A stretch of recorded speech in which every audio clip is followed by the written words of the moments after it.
Welcome to episode 18 of Cartography and Geography Club. Today, we'll focus on all of Europe. We'll learn how to make different land representations using foam, how to make landmarks using origami, and we'll learn some interesting facts about the European continent along the way. Also, we'll have some fun with our fiefdom building activity and finish our episode with our 18th iteration of our time travel geography game.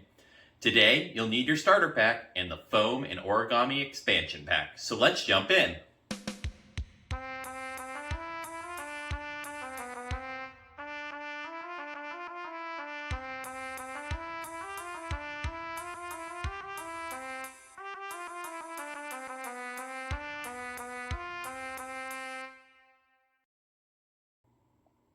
Welcome to Cartography. I'm your host, Mark. I'd like to start by letting you know one of my favorite seasons is spring. I like how it's not too warm, not too cold, and all the plants are starting to grow. Make sure to let me know what your favorite season is and why below so I can get to know you better. Now let's get into cartography and geography. Do you know any historical facts about how today's Europe came together? Europe covers about 10.18 million square kilometers or 3.93 million square miles, or 2% of Earth's surface, or 6.8% of the land area, making it the second smallest continent using the 7-continent model. Politically, Europe is divided into about 50 sovereign states, of which Russia is the largest and most populous, spanning 39% of the continent and comprising 15% of its population. Europe had a total population of about 745 million, about 10% of the world population, in 2021. The European climate is largely affected by warm Atlantic currents that temper winters and summers on much of the continent, even at latitudes along which the climate in Asia and North America is severe. European culture is the root of Western civilization, which traces its lineage back to ancient Greece and ancient Romans. The fall of the Western Roman Empire in 476 AD and subsequent migration period marked the end of Europe's ancient history and the beginning of the Middle Ages. Renaissance, humanism, exploration, art, and science led to the modern era. Since the Age of Discovery, started by Portugal and Spain, Europe played a predominant role in global affairs. Between the 16th and 20th centuries, European powers colonized at various times the Americas, almost all of Africa, and Oceania. Also, the majority of Asia. European integration grew after the First and Second World Wars. In 1949, the Council of Europe was founded, with the idea of unifying Europe to achieve common goals. It includes all European states except for Belarus, Russia, and Vatican City. The Treaty of Rome in 1957 established the European Economic Community between 6 Western European states with the goal of a unified economic policy and common market. In 1967, the EEC, European Coal and Steel Community, and Euratom formed the European Community, which in 1993 became the European Union. The EU established a parliament, court, and central bank, and introduced the euro as a unified currency. Between 2004 and 2013, more Central European countries began joining, expanding the EU to 28 European countries and once more making Europe a major economical and political center of power. For our first activity today, I would like you to recreate Europe using foam. First, draw Europe on a piece of paper, color in the Europe countries you just drew, then cut out the paper. Use the cutouts to outline the Europe continent onto the foam and then cut that out. Once you have finished recreating on the foam, put the foam in paper cutouts to the side to use later. Here's how I would do it.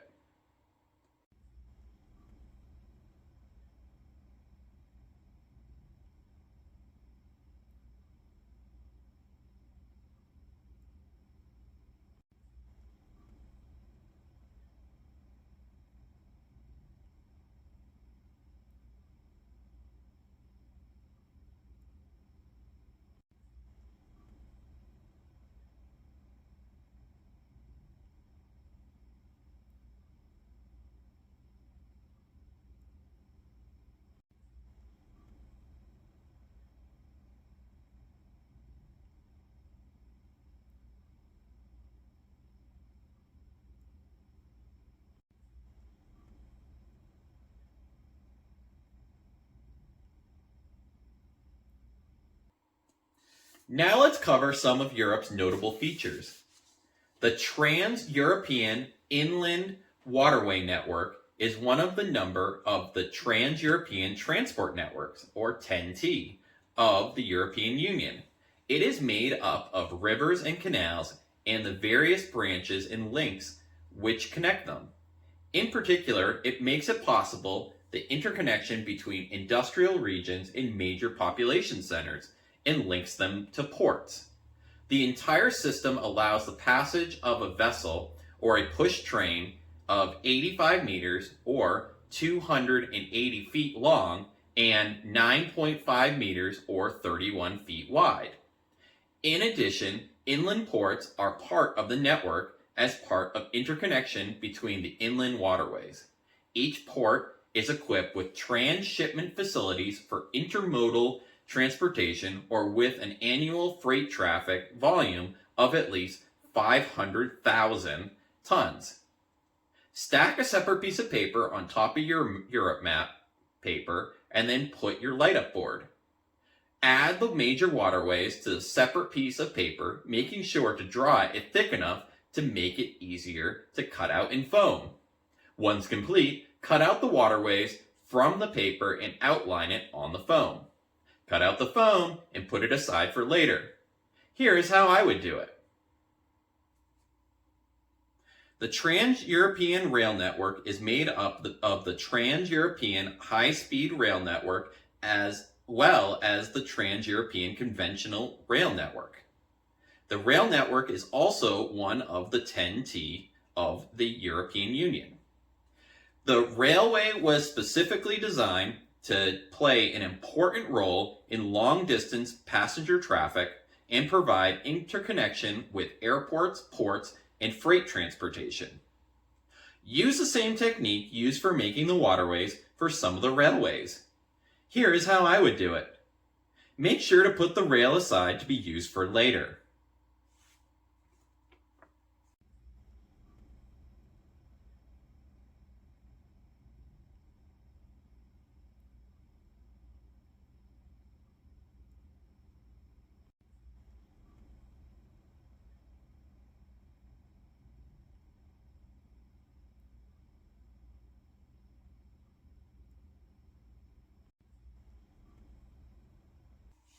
The Great European Plain is a plain in Europe and is a major feature of one of four major topographical units of Europe within the central and interior lowlands.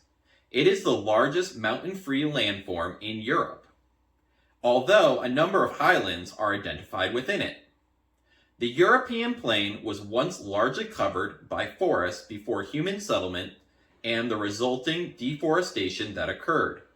One of the last and largest remnants of this primeval forest is the Bałtycki forest, which straddles the border between Belarus and Poland. Now, the European plain is the most agriculturally productive region in Europe. Use the same technique used for making the waterways for the plains. Here is how I would do it. Make sure to put the plain aside to be used for later.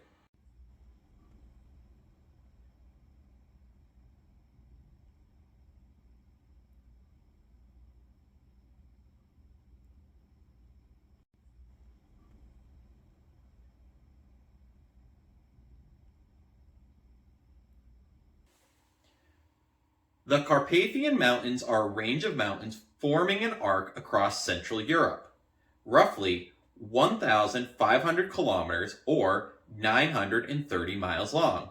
It is the third largest European mountain range after the Urals, which are 2,500 kilometers or 1,600 miles long, and the Scandinavian mountains at 1,700 kilometers or 1,100 miles. The highest range within the Carpathians is known as the Tatra Mountains in Slovakia and Poland, where the highest peak exceeds 2,600 meters or 8,500 feet. The second highest range is the Southern Carpathians in Romania, where the highest peaks range between 2,500 meters or 8,200 feet and 2,550 meters or 8,370 feet. Use the same technique for making the waterways for the mountains. Here is how I would do it. Make sure to put the mountain range aside to be used for later. Now that you have all the foam parts of the map, connect them together. Here is how I would do it. Once you are complete, take a picture of your map and send it to me so we can post it to our notification section. The population of Europe varies according to the particular definition of Europe's boundaries. In 2018, Europe had a total population of over 751 million people. Russia is the most populous country in Europe with a population of 146 million. Europe's population growth is low and its median age is high. Most of Europe is in a mode of sub-replacement fertility, which means that each newborn generation is less populous than the older. Nonetheless, most of Western European countries are still growing population, mainly due to immigration. Within Europe and from outside of Europe, and some due to increases in life expectancy. Draw, trace, then cut out foam indicators for population centers on the foam European map you created to create an overlay. Here is how I would do it. Once complete, put it aside to be used for later. The agricultural sector of the European Union is supported by subsidies from the European Union in the form of the Common Agricultural Policy, or CAP.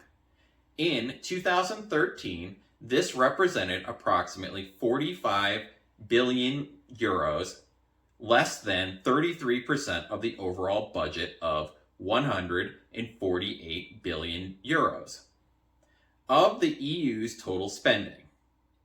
It was used originally to guarantee a minimum price for farmers in the EU. Draw, trace, then cut out foam indicators for wheat production centers on the foam European map you created to create an overlay. Here is how I would do it. Once complete, put it aside to be used for later. Europe is generally characterized by a temperate climate. Most of Western Europe has an oceanic climate in the Köppen climate classification, featuring cool to warm summers and cool winters, with frequent overcast skies. Southern Europe has a distinctively Mediterranean climate, which features warm to hot dry summers and cool to mild winters and frequent sunny skies. Central Eastern Europe is classified as having a continental climate, which features warm to hot summers and cold winters. Draw, trace, then cut out foam indicators for each area where temperatures are comfortable to you on the foam European map you created to create an overlay. Here is how I would do it. Once complete, put it aside to be used for later. Now that you have the 3 overlays, can you come to any conclusions? How does the transportation affect the population? How does the population affect the food production? Here is how I would compare them. Once you are complete, send me any conclusions you have so I can post them to our notifications section. Now let's look at some landmarks of Europe we haven't covered yet. The Atomnia and the London Eye are two great ones. Atomnia is a landmark building in Brussels, Belgium, originally constructed for the 1958 Brussels World Fair. It is located in Brussels, where the exhibition took place. Nowadays, it is the city's most popular tourist attraction and serves as a museum, an art center, and a cultural place. Atomnia stands 102 meters or 335 feet tall. Its 9 18-meter diameter or 59 feet stainless steel clad spheres are connected to the shape of a unit cell and could represent an iron crystal magnified at 165 billion times. Steel tubes connecting the spheres enclose stairs, escalators, and an elevator in the central vertical tube to allow access to the 6 visitable spheres, which contain exhibit halls and other public spaces. The London Eye, or the Millennium Wheel, is a cantilever observation wheel on the south bank of the River Thames in London. It is Europe's tallest cantilever observation wheel and is the most popular paid tourist attraction in the United Kingdom, with over 3 million visitors annually. The structure is 135 meters or 443 feet tall, and the wheel has a diameter of 120 meters or 394 feet. When it opened to the public in 2000, it was the world's tallest Ferris wheel. For the next activity, we're going to make one of the balls of Atomnia and the London Eye out of origami. Here are the directions for the ball and how I would make it.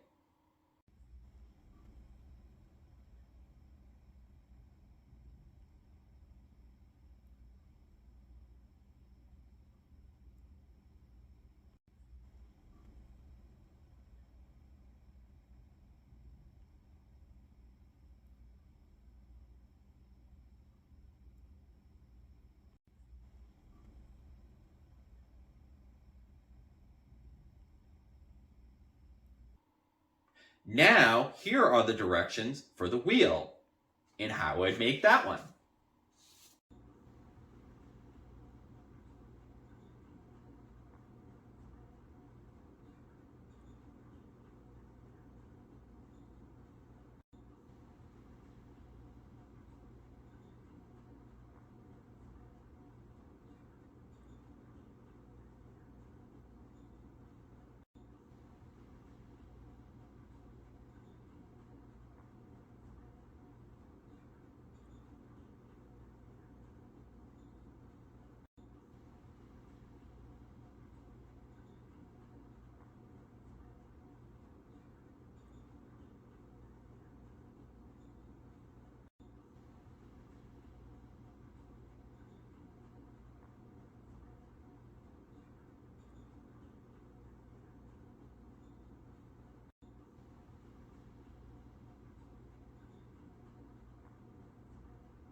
Now let's look at some smaller scale maps. Europe is known for their uniquely designed train stations. The Gare du Nord and Hamburger Hauptstraße are two great ones. The Gare du Nord is one of the 6 large mainline railway station terminals in Paris, France. The station accommodates the trains that run between the capital and northern France via the Paris-Lille Railway, as well as the international destinations in Belgium, Germany, and the Netherlands, and the United Kingdom. It is the busiest railway station in Europe by total passenger numbers. In 2015, the Gare du Nord saw more than 700,000 passengers per day. Hamburg Hauptbahnhof is the main railway station of the city of Hamburg, Germany. Opened in 1906 to replace 4 separate terminal stations. With an average of 550,000 passengers a day, it is Germany's busiest railway station and the second busiest in Europe.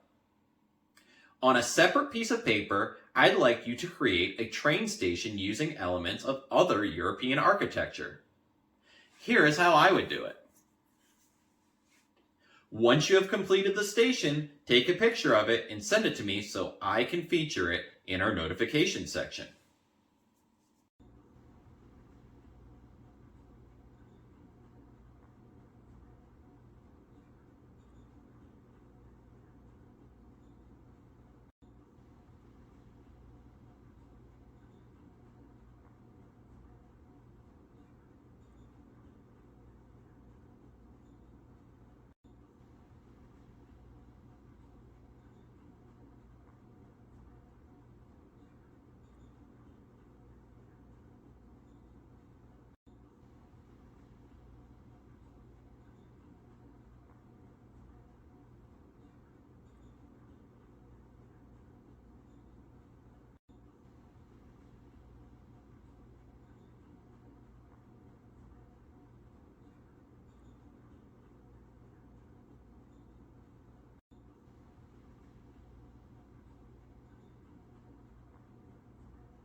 Now let's cover 2 interesting cities we haven't covered before we leave Europe.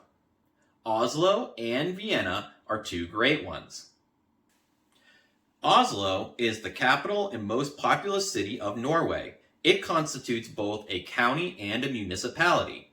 The municipality of Oslo had a population of 702,543 in 2022.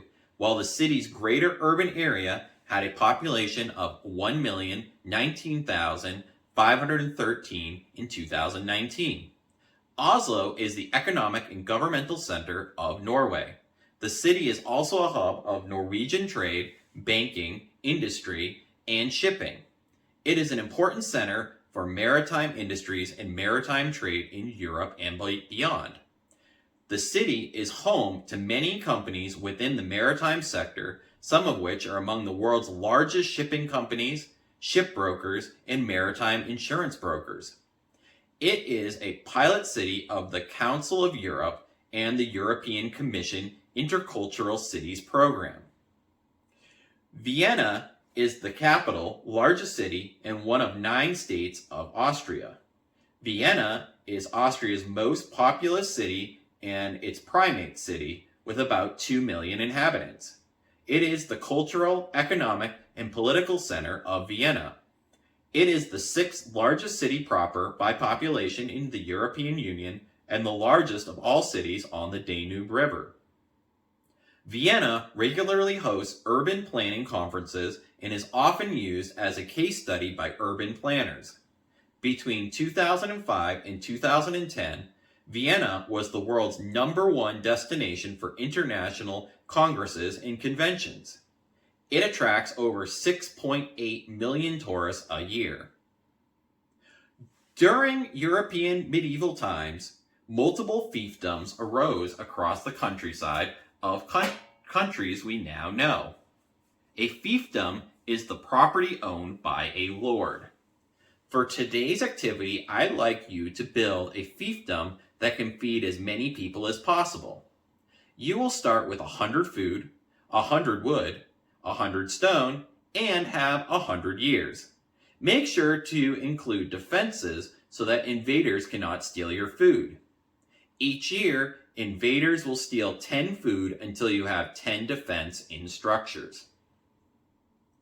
The final thing we'll be doing today is the 17th installment of a game we'll be completing through the year.